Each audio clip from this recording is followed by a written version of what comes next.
Shalom uvracha to everyone as we are about to enter the week of Parshat Chukat.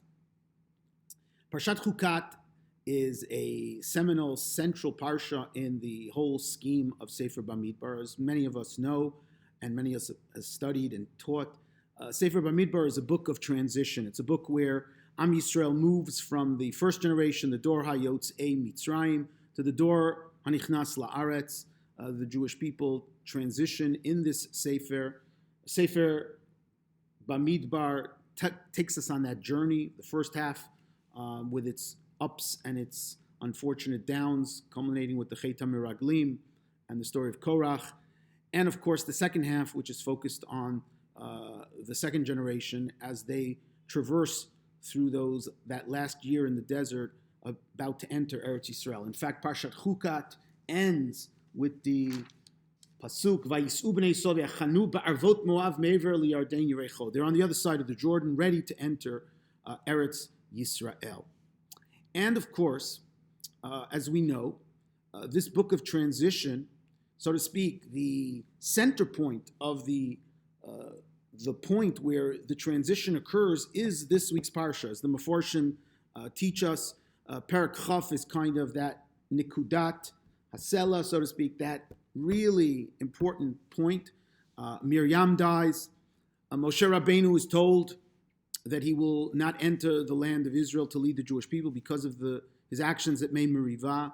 Aharon dies, which is explicit. If one looks in Parshat Mas'eh, the Torah tells us explicitly that happened in the 40th year. Chazal tell us that the story of the death of Miriam occurs in the 40th year as well. And the whole avirah of this Perek and the whole avirah of Parshat Chukat is we're already in those last years, last months, about to enter Eretz Yisrael. And I just wanted to add, in that context, one of the things that occurs in this parasha is the transition as well from a hanhagah, a leadership which is purely in the hands of the leaders, especially Moshe Rabbeinu, to the beginning of a broader responsibility where Am Yisrael starts to take more responsibility, which is part of what's going to happen when you enter into Eretz Yisrael and you have a more natural existence and you have multiple leaders.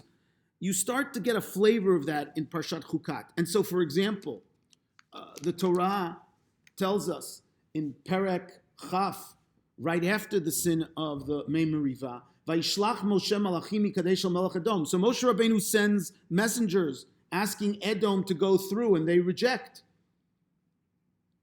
And at that point, Moshe says, let us go through, and they say no. Lo ta'avor. And then the Torah says, Vayomrei lav b'nei Yisrael b'masila na'aleh v'imeimecha nishteh. It's not Moshe, it's Bnei Yisrael who make the second entreaty. Vayima'en Edom neton Yisrael. Once again, it's the transition a little bit from the leadership of Moshe to Am Yisrael. In the next Perek Chafal, Vayishma Tani Melech Arad Yoshev Enei Ki Vayisrael derech hatarim vayilachem b'Yisrael. Vayidar Yisrael neder laHashem. It's interesting, it's Yisrael. Again, Moshe Rabbeinu is more absent from the narrative. The Tanakh then tells us later on about all kinds of nisiot. Vayisu b'nei Yisrael v'yachnu be'ovot, vayisu me'ovot v'yachnu b'ye'avarim. All these different places that they went to. And the Torah tells us that they went, and it seems that there were some battles. And then Bnei Yisrael sing a shirah, kind of parallel to Shirat Hayam in Parshat B'Shalach of the first generation. Az yashir Yisrael et hashirah hazot, ali ve'er enula. Again, it's interesting. It's Az yashir Yisrael. It doesn't say Az yashir Moshe uvnei Yisrael.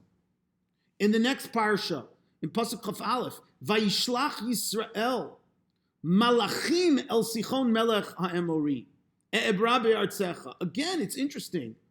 It's Bnei Yisrael who take the initiative and not Moshe Rabbeinu. Vayakeu Yisrael lefi charev.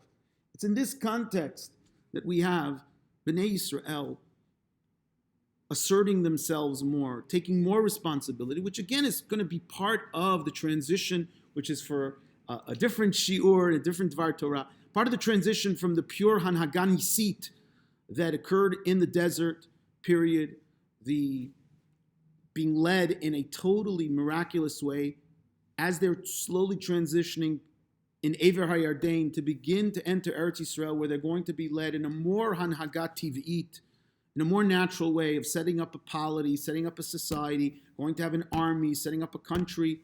This is part of the beginning of that move.